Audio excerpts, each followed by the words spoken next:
ನೋಡಿ ಅದು ನೋಡಿ ಅನ್ಯ ರಾಜ್ಯದವ್ರು ಮಾಡೋದು ಸಹಜ ಅಲ್ವಾ. ಈಗ ಆಂಧ್ರ ಪ್ರದೇಶ ಅವರ IT ಮಿನಿಸ್ಟರ್, ಇಂಡಸ್ಟ್ರಿ ಮಿನಿಸ್ಟರು ದಿನ ಇಲ್ಲೇ ಕಾವಲು ಕಾಯ್ತಾರೆ, ರಣದ ಥರ ಕಾಯ್ಕೊಂಡಿರ್ತಾರೆ, ಯಾರಾದರೂ ಒಬ್ಬರು ಬರ್ತಾರೆ ಹೋಗ್ತಾರೆ ಅಂತ. ನಮ್ಮ ನೀತಿ, ನಮ್ಮ ಯೋಜನೆ, ನಮ್ಮ ಮಾನವ ಸಂಪನ್ಮೂಲ ಅದು ನೋಡ್ಕೊಂಡು ಜನ ಬರ್ತಾ ಇದ್ದಾರೆ. ಹೌದು, ಈಗೆಲ್ಲ ನಾನು ಯಾವಾಗಲೂ ಹೇಳ್ತೀನಲ್ಲ, every growing city has its own problem. ಅದು ಸ್ಯಾನ್ ಫ್ರಾನ್ಸಿಸ್ಕೋ ಇರ್ಬೋದು, ಲಂಡನ್ ಇರ್ಬೋದು, ಅಥವಾ ನಮ್ಮ ಬೆಂಗಳೂರು ಇರ್ಬೋದು.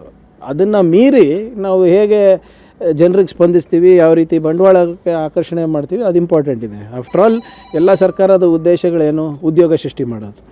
That's our prime responsibility, will do it. ನೀವು ಹೇಳ್ದಂಗೆ ಎಲ್ಲರೂ ಕೋಆಪ್ರೇಷನ್ ಇದ್ದರೆ, ಎಲ್ಲರೂ ಕೂಡ ಹೆಚ್ಚಾಗಿ ಉದ್ಯಮಿಗಳೇ ಟೀಕೆ ಮಾಡ್ತಿದಾರಲ್ಲ, ನಾವು ಕೇಳ್ತೀವಲ್ಲ ಅದಕ್ಕೆ. ಆಮೇಲೆ ಪ್ರತಿಪಕ್ಷದವ್ರ ಹತ್ರ ಇದ್ರ ಬಗ್ಗೆ ಎಲ್ಲ ಅವ್ರಿಗೆ ನಿರೀಕ್ಷೆ ನಮ್ಮದು ಇಲ್ಲ.